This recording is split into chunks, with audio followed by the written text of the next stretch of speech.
What's up, guys? I'm back with another video. We have the Aston Martin Signet. Dude, this thing is so...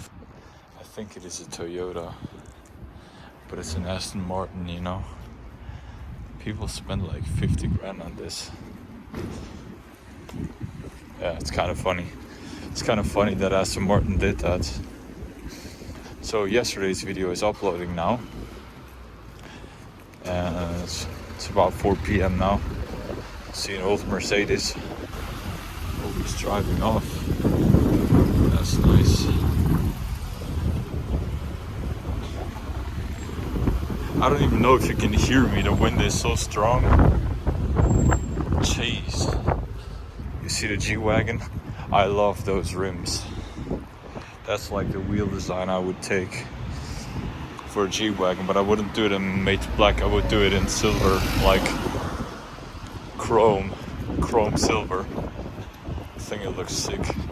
Dude, it's so cold. What the heck?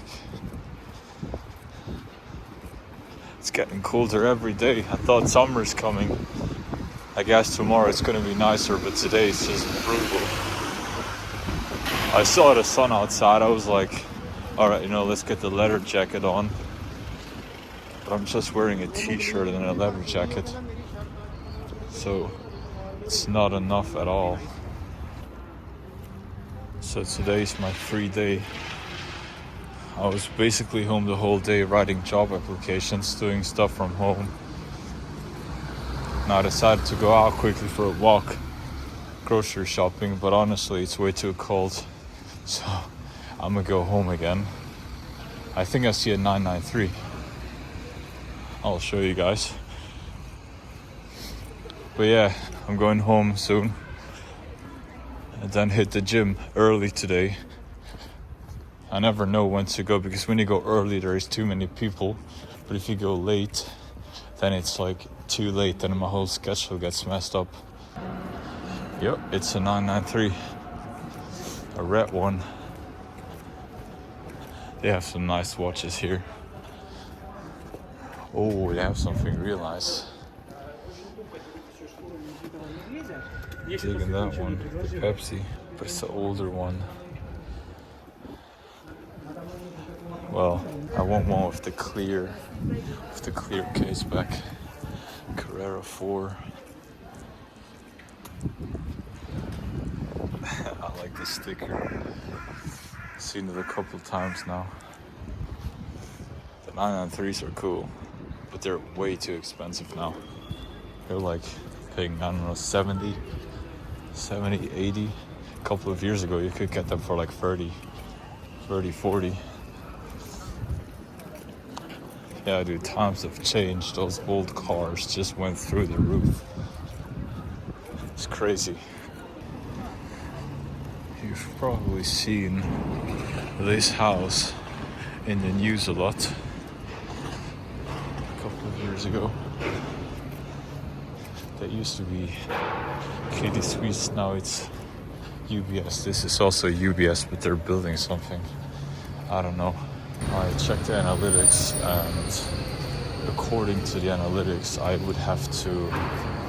So if to get the channel monetized, I need 4,000 hours, like 4,000 hours of watch time, and like 1,000 subscribers and stuff like that. But the 4,000 hours, if I want to reach that, if I like the current hours I have,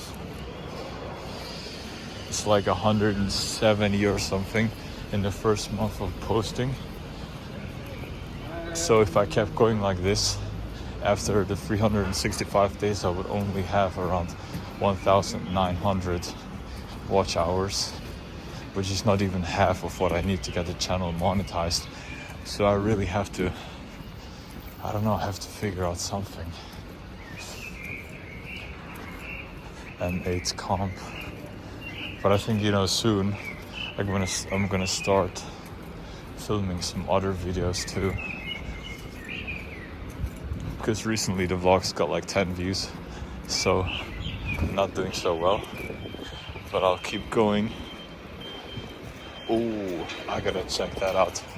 Just saw the car that I'm thinking about getting, or one of the options. I have to test drive one. I'm gonna show you.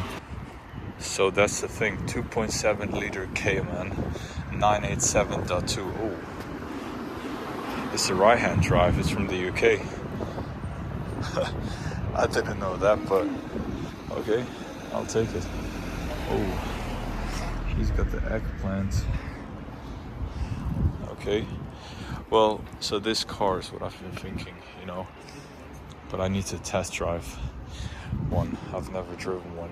You know, the thing is, I could just go to a car dealership and ask, like, you know, act like I want to buy the car and just drive the car from them. But I would love to meet up with someone who knows a bit about the car, you know, because if you go to a dealership, mostly they just buy and sell cars, so they don't really know, you know, what problems the cars have. That's what I figured with. I mean, I went to many, like, I checked out many cars. I've test driven many cars in my life so far, and every time I go to a car dealership, they don't really know. Like, I know more about the car than they know, and then I kind of have to explain them, yeah, you know, if you buy a Mini Cooper S, you don't want the N14, you want the N18. They don't know what M14 and N18 means, you know.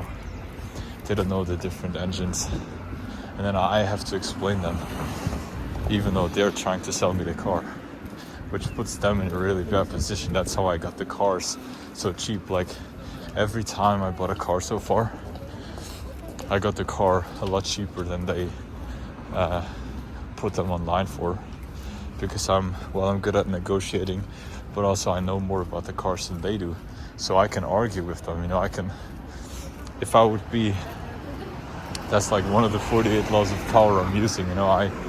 I use my strong position to get a good deal, which I think, honestly, like, everybody does that, you know. If you buy a new car, you're trying to get it as cheap as possible, but you can be systematic about it. And when you go buy a car, my advice is that you always be informed.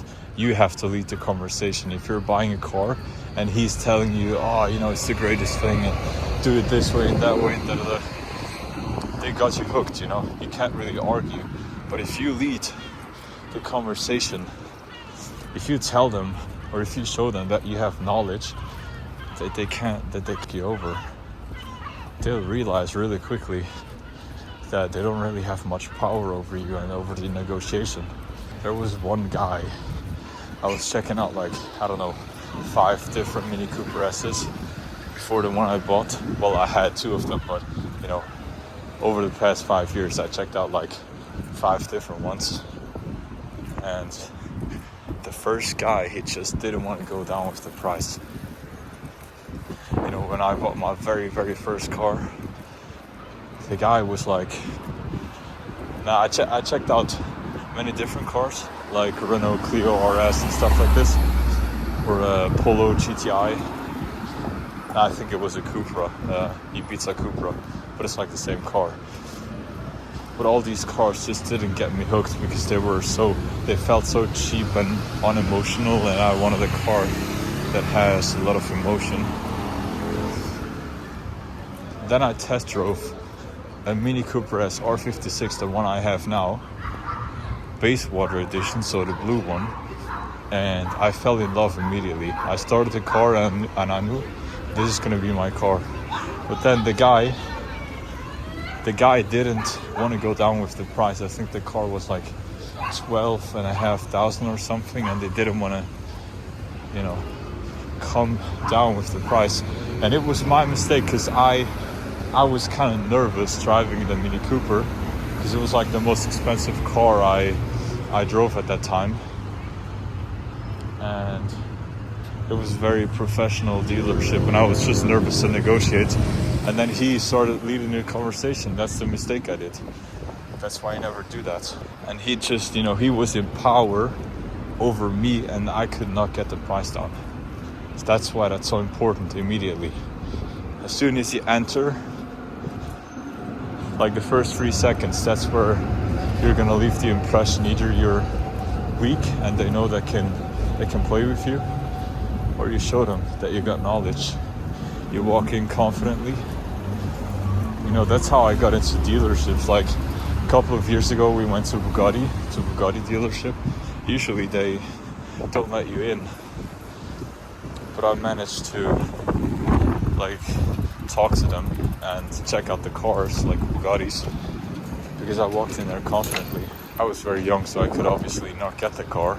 Like they knew that I was probably not going to buy the car, but they still let me check it out because I was confident, and I let them know that I got some knowledge. So let them know what you're made of.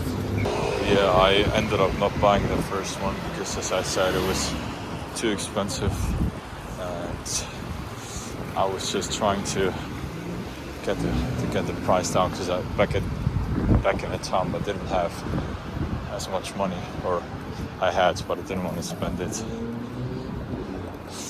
I'm like very strict, you know. When I go to a store and buy clothes, I know exactly what I'm looking for, and when they don't have what I'm looking for, I just don't I just walk out not buying anything. That's why, like, when I go thrifting with friends, you know, thrift shopping, like vintage clothing, I walk in the store, I'm out after 2 minutes because I saw they got nothing that I want. My friends are always like, they're checking every single item, you know. I'm just so quick. I walk in, I see they don't have what I want, and I'm out again. Same with cars. If they don't offer what I'm looking for, I'm gone. You know, you save so much time with that mentality because a lot of people end up buying something they don't even really like because they don't know what they're looking for in the first place. You know, some of my friends, when we go thrift shopping, they start buying stuff, you know, random stuff that they don't even need, and then they wonder why they don't build wealth. Because like, it's the little things, you know, that $3 coffee that you spend every day, or $5. Don't know where you can get coffee nowadays for $3. But yeah, that's the little things that dig holes into your pocket, and the money just falls right away through. Alright, I'm on my way to the gym now. Just found this guy on Instagram. His name is Marcus Chasing Brown or something. Dude, that guy is locked in. I'm not chasing that physique. It's a bit too massive for me.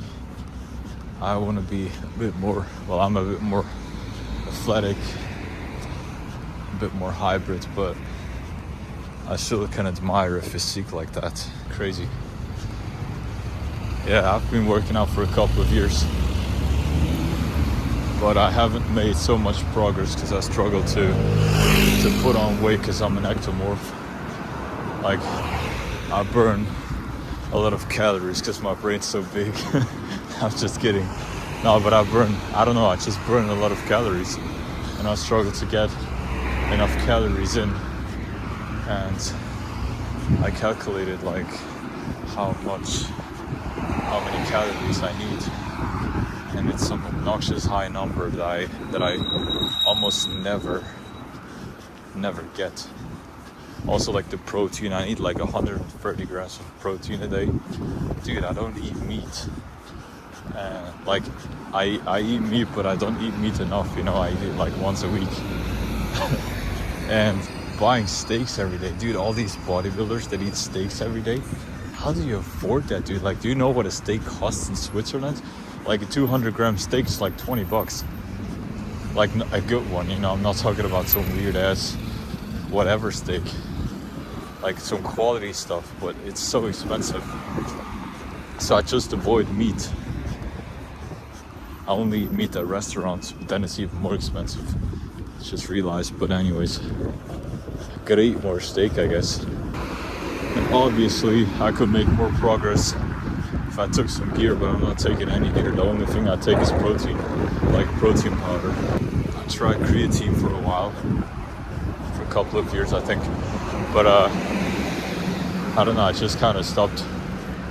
Thing is, creatine is not really, like, it makes you appear bigger, but you're not really bigger, you know. It doesn't, like, as soon as you stop taking creatine, all that water that has built up is gonna just go, and you're not actually bigger. So it's all fake. I want to build a physique that stays, you know, even if I don't take anything. Alright guys, we have let's get the steak. I like to use the undercut, not too much fat. Okay, I'm in here in Aldi. Nah, it's not Aldi, it's Lidl. So I'm in here in Lidl, the plug, getting the steak. Guys, only if you don't see me doing the work doesn't mean that I'm not doing the work. I'm working hard. Dude, that was one of the best gym sessions I had this year. Okay, this year has only started, but still. That was like a solid 2 hours. Did shoulders and arms. I don't even know how many sets I did. Probably like 50 again. My shoulders are burning, my arms too. I know when I'm finished working out my arms, when I can't touch my shoulders anymore. Like, you know, when you bend your arm and like you try to touch your shoulder with your thumb and you can't touch it anymore, that's when you know you're pumped. Well, if you're muscular already, you can probably not touch your your shoulders without working out anyways, but if you're skinny like me, usually you can touch your shoulders. But anyways, now I'm gonna sear up that steak. Maybe I'll show you. Usually I just put on some salt and pepper, maybe some garlic powder, and that's it. And I like the steak medium well done, because I don't like it bloody. It tastes kind of weird. I don't like that irony taste, you know, when it tastes like iron. Nah, I don't like that.